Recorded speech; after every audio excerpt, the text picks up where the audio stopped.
আসসালামু আলাইকুম ভিউয়ার্স, জানিয়ে দিব সর্বশেষ সংবাদগুলো।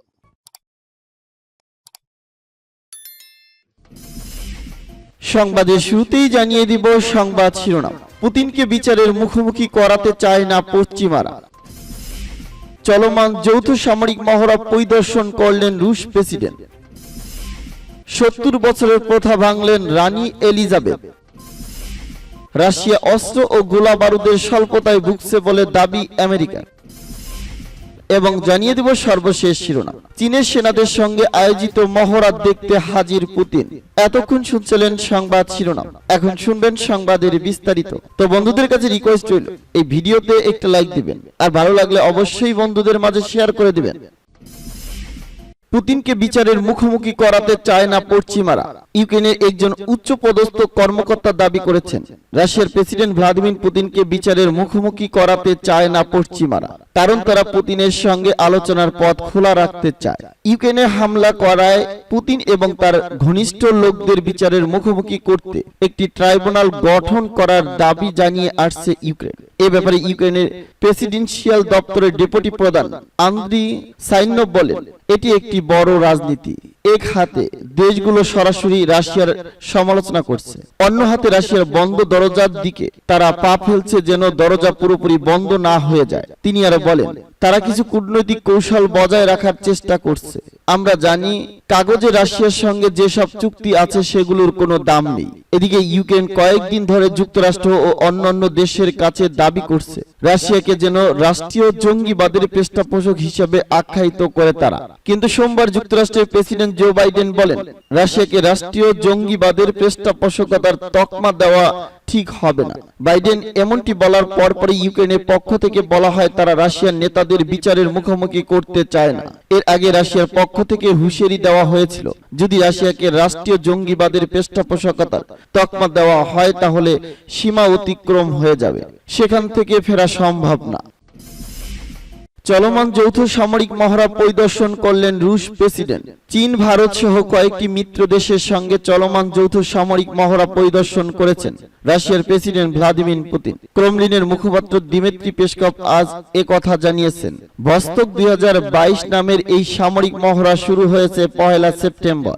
দিমিত্রি পেসকভ জানান, রাশিয়ার সের্গেভস্কি সামরিক রেঞ্জ আজ এই মহড়া পরিদর্শন করেন প্রেসিডেন্ট পুতিন। এ সময় তার সঙ্গে রাশিয়ার প্রতিরক্ষা মন্ত্রী সের্গেই শুইগু ও রুশ সামরিক বাহিনীর চিফ অব স্টাফ জেনারেল ভালেরি গোলাসিভকভ উপস্থিত ছিলেন।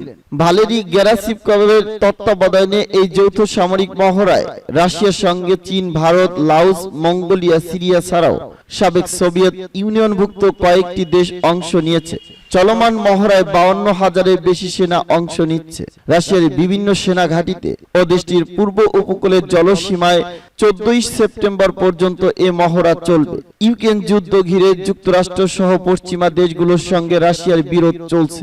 অন্যদিকে তাইওয়ান ইস্যুতে চীন ও যুক্তরাষ্ট্রের বিরোধ চরমে পৌঁছেছে। এ অবস্থায় চীন ও ভারতের অংশগ্রহণে রাশিয়ার যৌথ মহড়া তাৎপর্যপূর্ণ বলে মনে করেছেন বিশ্লেষকরা।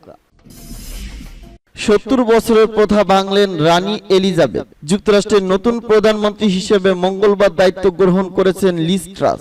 রীতি অনুযায়ী এদিন তিনি রানী এলিজাবেথের সঙ্গে সাক্ষাৎ করে আনুষ্ঠানিকভাবে দায়িত্ব নেন। রানী এলিজাবেথ ব্রিটেনের সিংহাসনে বসার পর লিজ ট্রাস সহ 15 জন প্রধানমন্ত্রী হয়েছেন। এর মধ্যে সকলে প্রধানমন্ত্রীর দায়িত্ব গ্রহণের জন্য লন্ডনের বাকিংহাম প্যালেসে গিয়ে রানীর সঙ্গে দেখা করেছেন। তবে লিজ ট্রাসই রানী এলিজাবেথের আমলের প্রথম প্রধানমন্ত্রী যিনি প্রধানমন্ত্রীর দায়িত্ব গ্রহণ করতে বাকিংহাম প্যালেসে গিয়ে রানীর সঙ্গে দেখা করেননি। তার বদলে তিনি রানীর সঙ্গে দেখা করেছেন স্কটল্যান্ডের বালমোরাল প্রাসাদে। গ্রীষ্মকালীন সময় কাটাতে বর্তমানে স্কটল্যান্ডে গেলেন রানী। অন্য সাধারণ সময় হলে তিনি হয়তো বাকিংহাম প্যালেসে ফিরতেন, কিন্তু এখন বয়স হওয়ার কারণে তিনি লন্ডনে না এসে যুক্তরাজ্যের নতুন প্রধানমন্ত্রীকে বরণ করে নিয়েছেন স্কটল্যান্ডে। এর মাধ্যমে ৭০ বছরের প্রথা ভাঙলেন রানী। বর্তমানে 96 বছর বয়সী রানী এলিজাবেথের চলাচল অনেক সীমিত হয়ে গেছে। অনেকদিন ধরেই বিভিন্ন সামাজিক অনুষ্ঠানে অংশ নিচ্ছেন না তিনি। কিছুদিন আগেও তাকে হাতে লাঠি নিয়ে হাঁটতে দেখা যায়।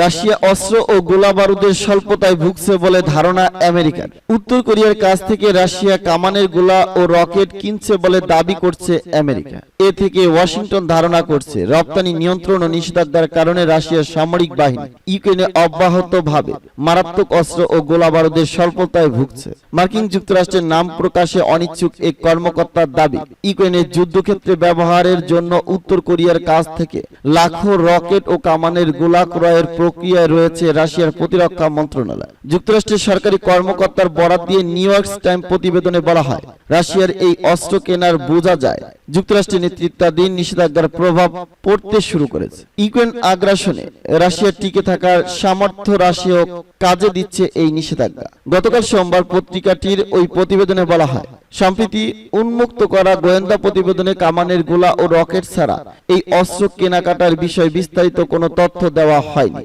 গত ফেব্রুয়ারি থেকে ইউক্রেনের সামরিক অভিযান চালাচ্ছে রাশিয়া। এরপর থেকে ইউরোপ ও আমেরিকার সঙ্গে রাশিয়ার সম্পর্কের টানাপোড়েন বেড়েছে।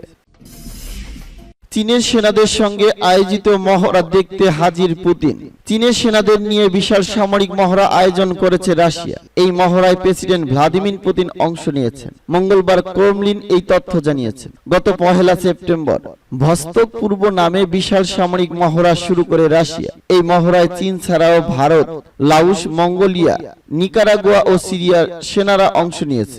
রাশিয়া ও চীন এমন এক সময় যৌথ সামরিক মহড়ায় অংশ নিয়েছে যখন ইউক্রেন ও তাইওয়ান নিয়ে যুক্তরাষ্ট্রের সঙ্গে উভয়ের চরম উত্তেজনা বিরাজ করছে। ক্রেমলিন জানিয়েছেন, মঙ্গলবার পুতিন সার্ভেক্সি সামরিক রেঞ্জে প্রতিরক্ষা মন্ত্রী সেগেই শুগু এবং সামরিক প্রধান ভ্যালেরি গেরিসিমাবের সঙ্গে উপস্থিত ছিলেন। সামরিক মহড়ার শেষ পর্ব পর্যবেক্ষণ করেন তিনি। রাশিয়ার এই মহড়া আগামীকাল বুধবার শেষ হবে। এতে 50,000 সেনা ছাড়াও 5,000 ইউনিট সামরিক সরঞ্জাম, 140টি যুদ্ধ বিমান এবং 60টি যুদ্ধ জাহাজ রয়েছে। বিশ্লেষকরা বলেছেন, ইউক্রেন যুদ্ধে থাকা সত্ত্বেও রাশিয়া এখনো বিশাল সেনা সমাবেশের সক্ষমতা রাখে, সেটা প্রদর্শনের জন্য মস্কোর এই মহড়া।